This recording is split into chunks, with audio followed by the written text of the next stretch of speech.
El intercambio por contracorriente en los vasos rectos conserva la hiperosmolaridad en la médula renal. El flujo sanguíneo medular es especial. Esto porque sin un sistema de flujo sanguíneo medular especial, los solutos bombeados a la médula renal por el sistema multiplicador por contracorriente se disiparían rápidamente. Por esto, el flujo sanguíneo de la médula renal tiene dos características que contribuyen a conservar las elevadas concentraciones de solutos. La primera, el flujo sanguíneo medular solo supone menos de un 5% del flujo sanguíneo renal total, y este flujo sanguíneo lento va a ser suficiente para cubrir las necesidades metabólicas de los tejidos y también ayuda a minimizar la pérdida de solutos del intersticio renal. La segunda característica, los vasos rectos sirven de intercambiadores por contracorriente, lo que minimiza el lavado de solutos del intersticio medular. ¿Cómo es el mecanismo del intercambio por contracorriente? Entonces, primero la sangre entra y deja la médula a través de los vasos rectos, que son estos que podemos ver aquí, en el límite entre la corteza y la médula renal. Algo importante de mencionar es que estos vasos rectos son muy permeables a los solutos que hay en la sangre, excepto a proteínas plasmáticas. Segundo paso. A medida que la sangre desciende hacia la médula en dirección a las papilas, se concentra cada vez más y esto es en parte por la entrada de solutos desde el intersticio y en parte por la pérdida de agua hacia el intersticio. Tercer paso.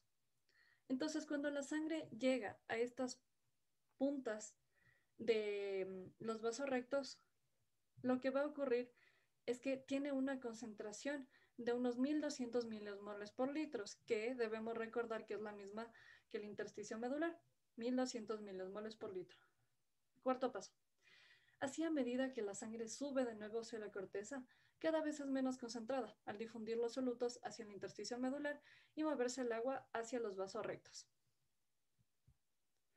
También algo importante de señalar es que debido a esta forma de U que poseen los vasos rectos, eh, a pesar de que se intercambien grandes cantidades de líquido y de solutos a través de estos vasos, realmente hay una dilución neta pequeña de la concentración de líquido intersticial en cada nivel de la médula renal. Y es principalmente por esto que los vasos rectos no crean la hiperosmolaridad medular, pero sí evitan que se disipe. Ahora, el aumento del flujo sanguíneo medular reduce la capacidad de concentrar la orina. Entonces, algunos vasodilatadores y también incrementos grandes en la presión arterial van a aumentar el flujo sanguíneo de la médula renal y con esto van a lavar parte de los solutos de la médula renal y así se da una reducción de la capacidad máxima de concentrar la orina. Entonces, además debemos recordar que la capacidad máxima de concentrar la orina de riñón no solo estaba determinada por la cantidad de hormona antidiurética, que sabemos que es un factor importante, sino que también está controlada por la osmolaridad del líquido intersticial de la médula renal. Ahora voy a hacer un resumen del mecanismo de concentración de la orina y de los cambios en la osmolaridad en diferentes segmentos de los túbulos. Esta gráfica es muy importante porque nos muestra los cambios en la osmolaridad y del volumen del líquido tubular a medida que pasa por las diferentes partes de la nefrona que van a ser túbulo proximal, asa de Henle, túbulo distal, túbulo y conducto colector y finalmente la formación de la orina. Entonces, acerca del túbulo proximal, alrededor del 65% de los electrolitos filtrados se reabsorben en este túbulo proximal, pero las membranas tubulares proximales son muy permeables al agua. Entonces, cuando se reabsorben solutos, el agua también va a difundir por ósmosis. Esto además es facilitado por el canal de acuaporina 1 y por tanto la osmolaridad del líquido sigue siendo aproximadamente que la del filtrado glomerular, que si recordamos es de 300 miliosmoles por litro. Ahora, acerca del asa descendente de Henle.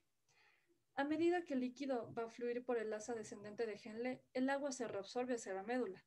Y también esta rama descendente contiene esta acuaporina 1 y eso la hace bastante permeable al agua, pero no tanto al cloruro de sodio y tampoco a la urea. Es así que la osmolaridad del líquido que fluye a través del asa descendente aumenta gradualmente hasta los 1200 miliosmoles por litro. Esto igualando la osmolaridad del líquido intersticial que lo rodea, que sabemos que es de 1200 milismoles por litro. Y esto cuando la concentración sanguínea de hormona antidiurética está elevada. Y además algo que hay que mencionar es que cuando se está formando una orina diluida, esto es causado por la baja concentración de hormona antidiurética, como sabemos.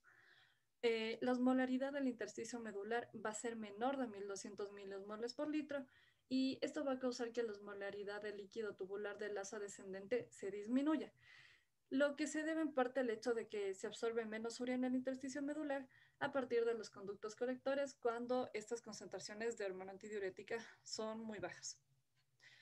Acerca del asa ascendente fina de Henle. Esta rama ascendente fina es prácticamente impermeable al agua y esto reabsorbe parte del cloruro de sodio y eso va a generar una concentración de cloruro de sodio en el líquido tubular, en el que hay una difusión pasiva del cloruro de sodio desde la rama ascendente fina hacia el intersticio medular. Esto genera que el líquido tubular se diluya más a medida que el cloruro de sodio difunda hacia afuera del túbulo y por esto el agua permanezca en él. Además, parte de esta urea absorbida en el intersticio medular a partir de los conductos colectores también va a difundir a la rama ascendente. Y esto va a devolver la urea al sistema tubular y va a ayudar a impedir el lavado de la médula renal. Entonces, esto que se llama reciclado de la urea va a ser un mecanismo adicional que contribuye a la hiperosmolaridad de la médula renal. Acerca del asa ascendente gruesa de Henle. Vamos a ver que la parte gruesa del asa ascendente de Henle va a ser prácticamente impermeable al agua, pero grandes cantidades de sodio, cloro y potasio y otros tipos de iones sí se transportan activamente desde el túbulo hacia el intersticio medular. Y luego el líquido en la rama ascendente gruesa del asa de Henle se va a diluir mucho, lo que reduce la concentración a unos 100 miliosmoles por litro. Ahora acerca de la primera parte del túbulo distal. Esta primera parte del túbulo distal realmente tiene propiedades similares al asa ascendente gruesa de Henle, de manera que la dilución del líquido tubular a unos 50 miliosmoles por litro va a tener lugar a medida que los solutos se reabsorben mientras el agua permanece en el túbulo. Parte final del túbulo distal y túbulos colectores corticales. Entonces, al final del túbulo distal y en los túbulos colectores corticales, la osmolaridad del líquido va a depender mucho de la concentración de hormona antidiurética. Y así, con concentraciones altas de esta hormona, los túbulos serán bastante permeables al agua como ya conocemos y habrá una mayor reabsorción de esta agua. Pero la urea no es tan difusible en esta parte de la nefrona y eso hace que la urea se concentre a medida de que se reabsorbe el agua.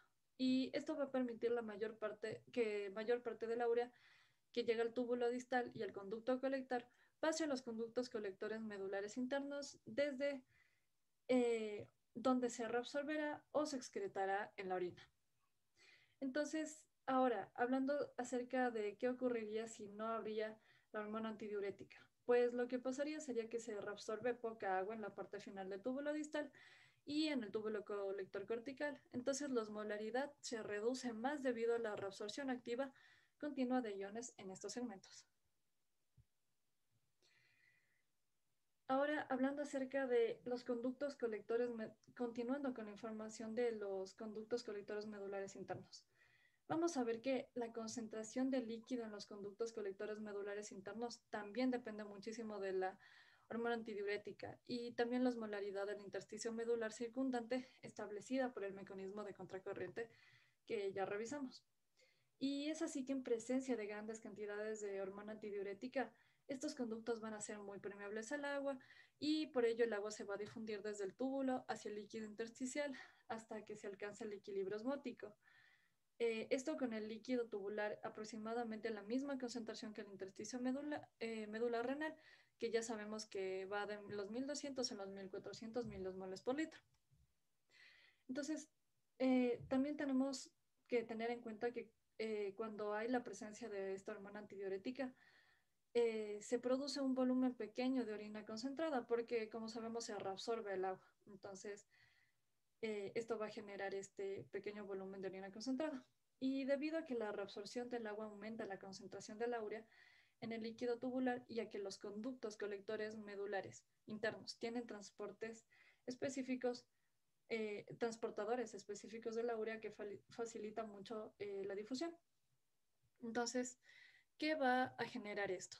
Va a generar que una gran parte de la urea, que es muy concentrada, que está en los conductos, difunde de la luz tubular hacia el intersticio medular.